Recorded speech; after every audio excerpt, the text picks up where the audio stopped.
Hey guys, let's paint a picture together. Specifically, I want to show you a very basic drawing and painting technique with Procreate. So let me share my screen, see if I can get my iPad to work. It's always a little bit of a challenge. Let's see if this happens. There we go. Okay, now you see my iPad. Great. Now, hopefully you've got a little bit of experience with Procreate, but if you don't, even still, it's not terribly difficult to figure out. First and foremost, if you've got your main screen, you're going to be working with your artboard here. So I'm just using my fingers, my two fingers, to tilt and twist and zoom in and out of that page. On the left-hand side, you see a narrow little column. On the top is your brush size. In the middle, the little square, that's your eyedropper. The lower slider bar is your transparency of your brush. Up along the top, going from left to right, you have gallery. The little wrench is where you do some of your settings. The magic wand is where you do some of your effects. That little S is actually to do selections, and then the arrow for selecting.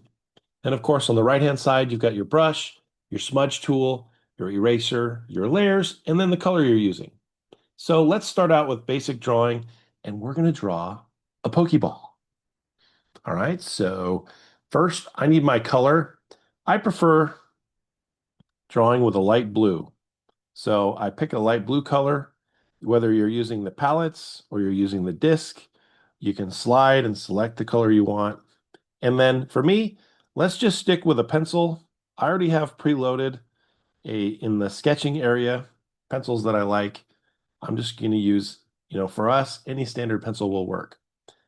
Now, when I start my drawing, I always do a very, very rough shape. Now, in the beginning, I don't really care how perfect that is. I'm just kind of filling in the volume, figuring out where things go. Same with the main button and then the semicircle dividing in the middle. Okay. The whole purpose of this rough sketch is to just give me an indication on the page where things are going to go. So it does not have to be perfect. I don't care about erasing. I'm just roughly sketching it there on that surface. The cool thing about drawing in Procreate, as the same with other types of digital painting, is that you have layers that you can work with. So if I tap and click on the little layer button, I can make my original layer, which I've been sketching on. And if I click plus, I can create a second layer. This is excellent. So it speeds up your process. You don't have to worry about erasing or drawing perfectly. You can just kind of get started in the beginning and make a new layer to finish your drawing. So I've kind of sketched here where I want things to go. Now on this second layer, I'm going to commit to those shapes. And so I'm going to pick a darker color, same pencil because I like that pencil. But this time when I draw the circle, try drawing the circle all the way around and holding, and just hold a second longer when you get back to where you start and watch what happens. So if I draw this line, I go all the way around, get back to the start. Did you see that? By holding it and pressing with my pencil, my Apple Pencil, a little bit longer, it made it a perfect circle. Try it again. By the way, the little back arrow on the left-hand side, I tap that, that goes back a step. I can do this again. Maybe I want to make my brush slightly larger, so I'm going to move the slider up a little bit. But press down, draw all the way around, back to where I started, and click. Boom, perfect circle. Now, that perfect circle is a little oblong. It's a little out of shape, right? Watch this. Because I'm on a separate layer, on layer number two, if I press the little arrow up at the top, now I have my selector and scaling tool. So if you look down on the bar down below, you've got distort, uniform, freeform. Well, if I leave this on distort, because mine's a little bit oblong, and I grab the little middle blue circle, I can tug that circle a little bit to the left and make it about the same that I need for my sketch. And when I'm done, I just tap the little arrow again up at the top of the screen, and voila, now I have my perfect little circle. Awesome, right? I wish I could do that on paper. Okay, now I'm going to draw the tiny little button circles in the middle. And I'm going to do the same process. I'm going to make a smaller circle, get to the beginning. Boom. Need to draw another one in the middle. And notice when I don't let go of the pencil, I can still continue to scale it a little bit. It's all in what you do. And this is maybe the trouble spot for Procreate for some people in the beginning is there are lots of little things you can do, but it's a matter of, pressing with 2 fingers, 3 fingers, or holding with the pencil a little bit longer. All kinds of amazing magical things pop up by just pressing a little longer. So for that, it's really intuitive. Okay, now I want to make the narrow band in the middle. Tilt my drawing on the side here, and I'm going to go to the layer palette. I'm going to create a new layer. This new thing I'm going to draw is a line that I can't draw perfectly, so I'm going to overdraw it. I'm going to draw it outside the lines. Therefore, I'm going to put it on a separate layer so I can erase it later. Click on this, go back, and kind of make that little semicircle. Maybe that didn't work. I'm going to do it again. Ooh. Same thing. I keep holding it, stretching it to get it just right. All right. Now, I don't need to draw that again. I can duplicate it. Watch this. If I open up the layer palette in layer number 3, I select duplicate. And to get to that little option on the layer, I swipe left. A lot of little hidden things are here, depending on whether you swipe left or right. Swipe to the left, press duplicate. Now I got a second layer with that exact same line I just drew. I go up to the arrow to select, and then with my pencil, I can just move, slide that line down a little bit, and it's the perfect shape, the perfect position. Press the arrow again. Let's go. Now, looking at it from this angle, it's not quite right. So all I got to do is move it. Because it's a separate layer, I can move it. I'm going to reveal my layers again. Click on the layers. Now this time, while the top layer number 3 is selected, I'm going to swipe right. Now it selects both layers because I swiped right on the second copy. While both are highlighted blue, I can now press the arrow key, which makes them movable and selectable. And now I can just kind of position them. Move them around a little bit, maybe rotate them a little bit. That feels a little better. Yeah. Maybe gotta stretch it a little more. Yeah. That feels about right. Now I can let go. Cool. Now all I got to do is a little bit of erasing. So if I come in to this layer, these two layers, top layer number 3 and second layer number 3, those are those 2 lines I just drew. If I want to erase them now, before I blend them or merge them with the bottom layer, what I need to do is select the top one, grab my eraser, and erase. And I can erase the edge of that line. And I have to do that for both layers. Erase right there, boom, boom, boom. No problem, right? Now, if I want to make this a little bit faster, what I can do is I can take layer number 3, and if I tap it, look, I get additional options on the layer. Now, I can't go into each one and what they do right now, but this is how you kind of discover what's going on with Procreate is you tap and you click and you swipe, and then suddenly you get a new menu and you're like, oh, I didn't know I could do that. Well, here, if you look on this list, when you tap a layer, it gets all these things, but also there's merge. So I'm going to merge. That basically just dropped the top layer into this next top layer, and now they're together, which basically means I can erase them at the same time because they're on the same layer. And ultimately, I will merge them all together to make my final drawing layer together on the same drawing. Boom. All right, almost there, you guys. Now what I'm going to do is go back here And I'm going to merge again. I'm going to merge layer 3 to layer 2. Tap it, merge down. And I might as well label this thing so I don't get confused. Once you get a lot of layers going, you can easily get confused. So I'm going to tap on the word layer 2, rename it, and type in drawing. Real fancy. Boom. Okay, now I got my drawing. I don't need my sketch anymore. I can hide it. I'm going to click on the little arrow next to layer number 1, which changes the visibility. So now I can't see that layer. All right, now I'm going to do my coloring, and it's a pretty basic process. So all I got to do is color in kind of that black and red that we're used to, and then add some shading. So what I'm going to do is create a painting layer for this. That's going to make it easier to color. So I'm going to select layer number 1 because I want to create a layer that's underneath the drawing layer for coloring. I like coloring and not hiding my drawing. I like seeing the drawing on top, so I color underneath. So while selecting layer number 1, I can click the plus symbol, which gives me a new layer, and I'm going to go ahead and just name it. I'm going to name it color so that now it's separate. And all I got to do is add white and red and a little bit of black, and I'll be good to go. So one of the ways that I can do this kind of quickly is to use my selection tool again. And I don't want to make it too complicated, but basically, if I go to the top drawing layer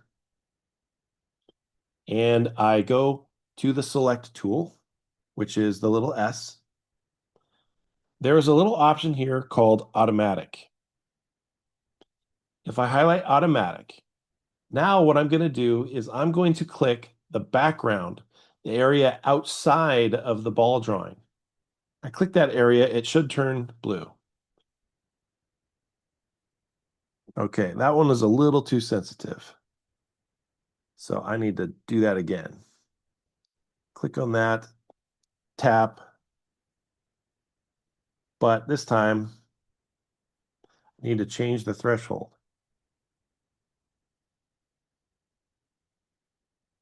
Okay, guess what? That's not going to work the way I thought it would. Let's just abandon that idea. For some reason, I think maybe this little gap up here at the top of my drawing is making the selection not work the way I want. Ultimately, let's do it another way. I'm going to click on the layers. I'm going to go back to color, and I'm going to select white as my color because I'm going to color with white. And the idea here is that I'm going to create a solid white color inside the boundary of that circle. That's going to make it easier to mask and paint in the future. And you'll see what I mean. To be able to see what I'm doing, I can turn off the background layer.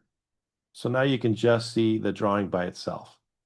And I'm going to change my brush from the sketching brush to like an inking brush. And I'm going to look for something like Studio Pen or Technical Pen. I'm looking for something that is just kind of a solid brush.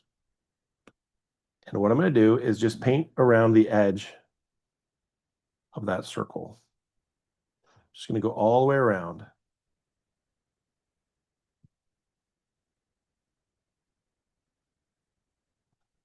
What this does for me is it creates a solid area that I can paint inside of. And I want to make it easier on myself to be able to fill the color and to paint the color. So I start by doing flat color first.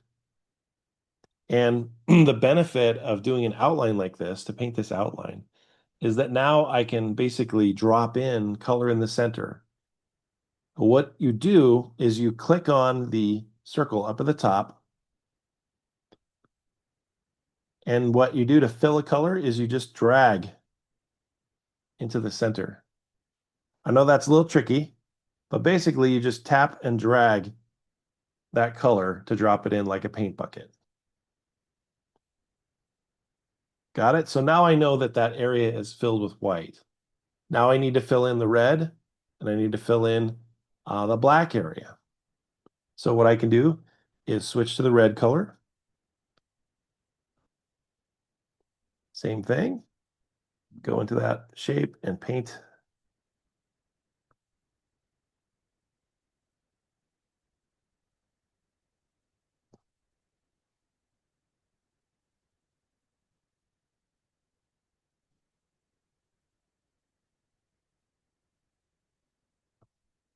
Paint in the red where I want it to fill in, trying to get into a solid space again.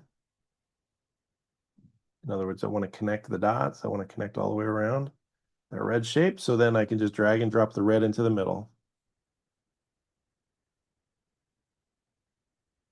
For some reason, mine left a faint little line, so I'm just going back and painting over a little bit.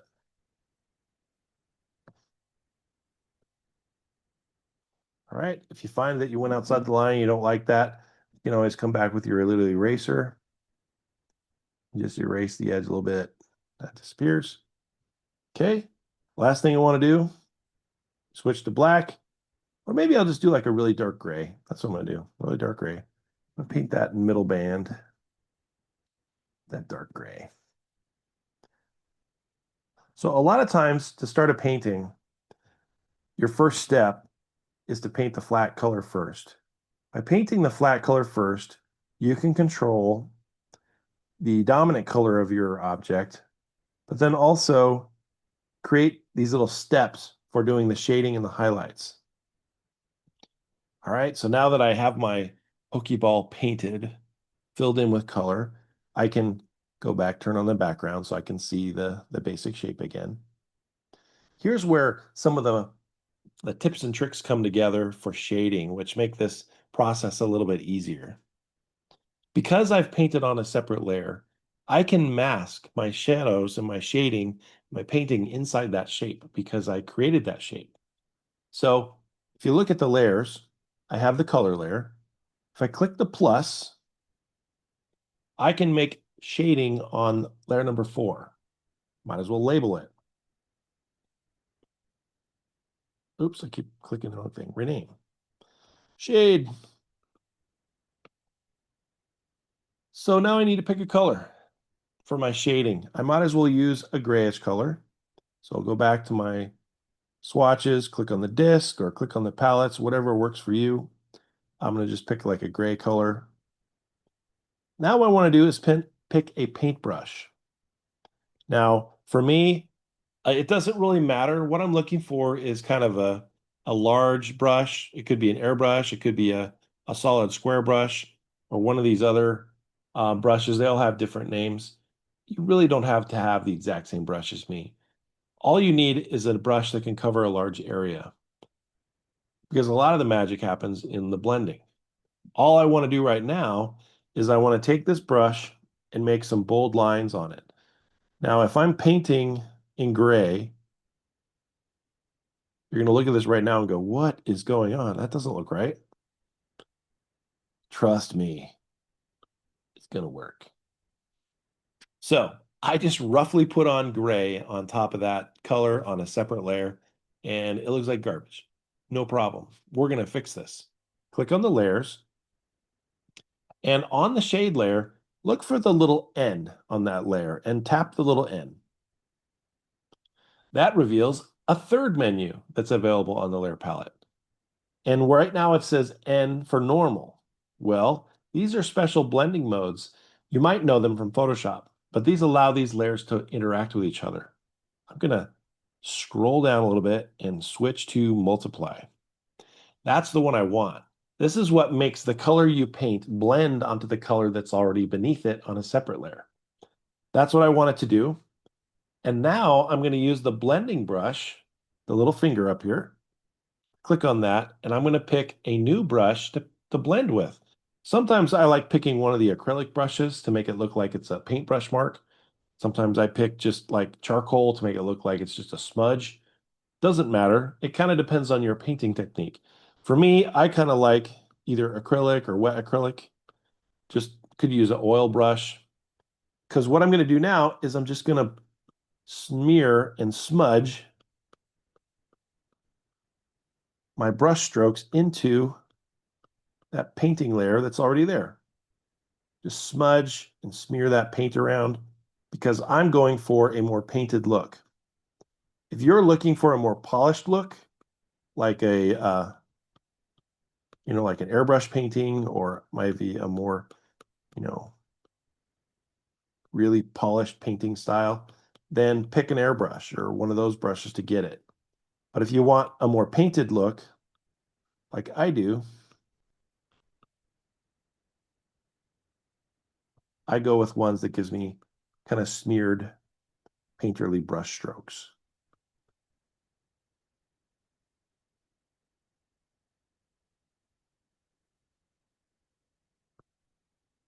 Uh-oh, look, my smudge has gone outside the line. I can fix that. Now, certainly you could come back with an eraser and fix that. But I think the best feature here is what we can do with a mask. So I'm going to go back to my layers. I'm going to click on that shade layer, and I'm going to select clipping mask. Watch what happens when I select clipping mask. What it does is it forces everything that's painted on the shade layer to fit within the boundary of the flat color we painted below it. So now I can paint anywhere on that page, and it's not going to go outside the lines. It's going to stay inside the lines. Clever. I love that. Really handy. Now I can keep painting on that layer. Let's say I go back to my paintbrush and I go with a little bit darker gray and I paint maybe a little bit more because I want to make a little bit deeper shadow on that area. And then same thing, I come back with my handy dandy smudge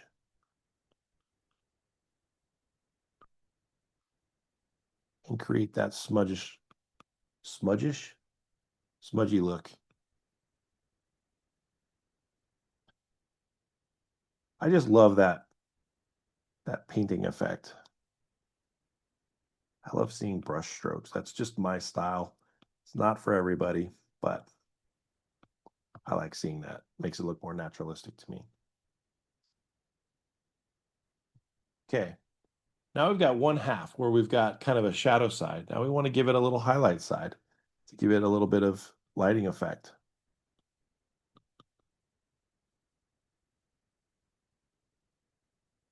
All right, so guess what? New layer. Making a new layer. Boom. This time, I'm going to pick a color from the surface of the object. So I'm going to use the eyedropper. I'm going to click the little square, and that square reveals a little dial. I'm going to move until it's on the red, which gives me that red color. But now I'm going to select that red from the sidebar, and I'm going to look for that color disc. I'm going to select down until I get a very light, pale pink version of that color. Now again, I'm painting on layer number 5, which we could call highlight.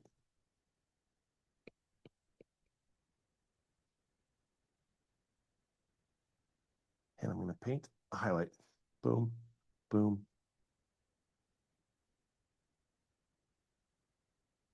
Smudge it.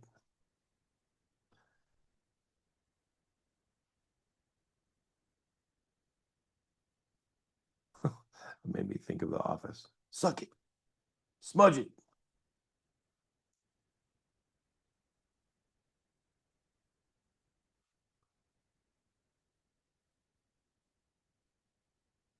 Just the goal here is to just blend it a little bit. Right? Now, maybe with some white, go back and do the same thing. This time, give it a little bit more of a shine in a smaller area.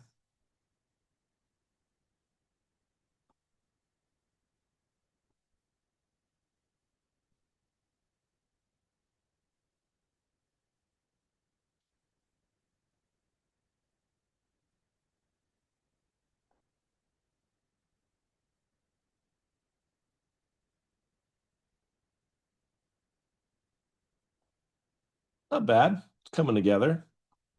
I might need another little faint area on the side.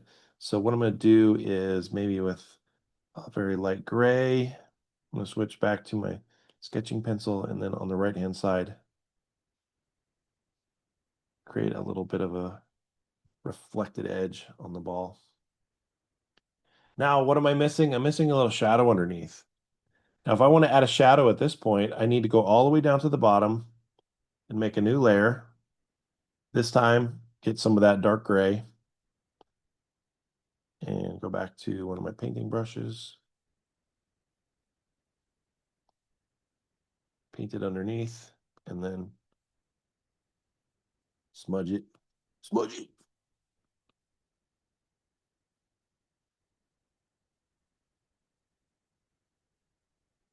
And again, by painting on layers, everything just kind of floats and fits and gets hidden naturally by the pieces.